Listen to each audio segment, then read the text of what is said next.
अब बारी है आपको पूर्वांचल के सोनभद्र जिले की दुद्धी सीट के पिछले नतीजे के बारे में बताने की, जिससे आपको इस सीट का सियासी समीकरण समझ आएगा। देखिए, 2017 में सोनभद्र की दुद्धी सीट पर करीब 64% मतदान हुआ था और सीट से बीजेपी के सहयोगी दल अपना एस के हरिराम चेरो ने चुनाव जीत लिया था।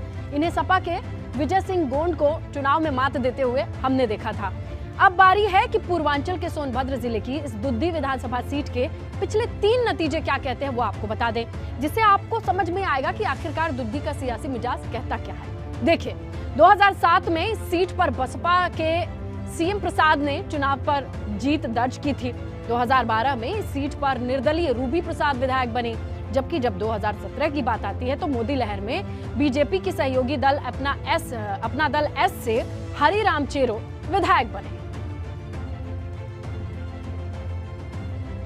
और अब बारी है पूर्वांचल के सोनभद्र जिले की दुद्धी विधानसभा सीट के उन सियासी कद्दावर चेहरों के बारे में आपको बता दें जो कि 2022 में अपनी मजबूत दावेदारी पेश कर रहे हैं। सबसे पहला नंबर आता है अपना दल एस विधायक हरिराम चेरो, मौजूदा विधायक हैं, और दूसरा बड़ा नाम है विजय सिंह गोंड जो कि सपा की ओर से दावेदारी पेश कर रहे हैं। तीसरे नंबर पर है राम नरेश पासवान जो कि भाजपा का इस सीट से मजबूत चेहरा है, हालांकि दावेदार नहीं है। वहीं चौथे नंबर पर सुभाष खरवार आते हैं जो कि बसपा से मजबूत दावेदारी पेश कर रहे हैं।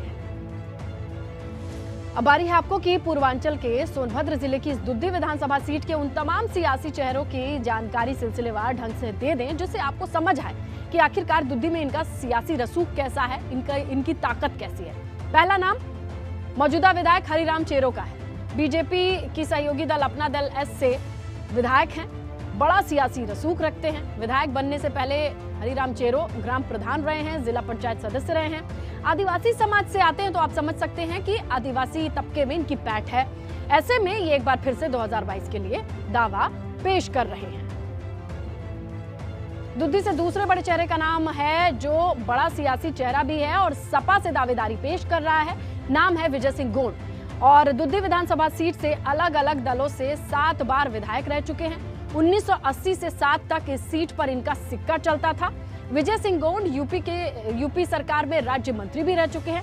आदिवासी समाज से विजय सिंह गोंड का मजबूत एक कनेक्शन है, इनकी पकड़ मानी जाती है। सपा से ये दावेदारी पेश कर रहे हैं। इन्होंने ये भी घोषणा की है कि अगर सपा से टिकट नहीं मिलती है तो ये निर्दलीय चुनाव मैदान में उतर जाएंगे।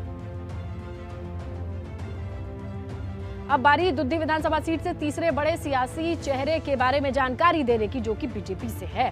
दावेदारी तो नहीं पेश कर रहे हैं। नाम है इनका राम नरेश पासवान।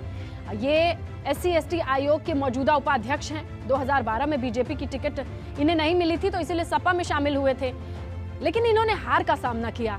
पूर्व में RSS के कार्यकर्ता भी रहे हैं। दुद्धी की जनता के बीच इनकी पकड़ मानी जाती है। हालांकि दुद्धी सीट के लिए अनुसूचित जनजाति के लिए आरक्षित होने की वजह से ये दावेदार नहीं है। तो सोनभद्र की दुद्धी विधानसभा सीट के चौथे बड़े चेहरे की जानकारी दे जो कि बसपा का चेहरा है, 22 के लिए दावेदारी पेश कर रहा है। ये है सुभाष खरवार। इलाके में बसपा का बड़ा चेहरा है, दर्जा प्राप्त राज्य मंत्री रह चुके हैं और सुभाष खरवार मंत्री बनने की चाहत में सपा में भी शामिल थे, लेकिन अब फिर से बसपा में आ चुके हैं। आदिवासियों के बीच इनकी पैठ अच्छी है। इन्हीं खूबियों के साथ ये 2022 में बसपा से दावेदारी पेश कर रहे हैं।